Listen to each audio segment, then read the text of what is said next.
அண்டம் முழுதும் ஒன்றினுள் அடக்கம். அதுவே ஆனைமுகமெனும் ஓங்கார விளக்கம். சுழலும் கோள்கள் அவன் சொல் கேட்கும். அவனை தொழுதால் போதும் நல்லதே நடக்கும்.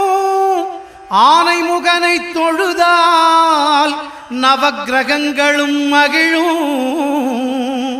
நல்லதே நடக்கும், நல்லதே நடக்கும்.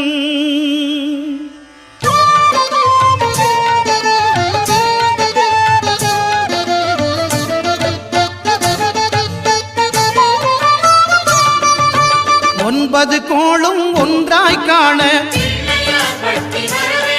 அங்கு கற்பகம் என்னும் கடவுளின் மெய்யில். ஒன்பது கோளும் ஒன்றாய் காண அங்கு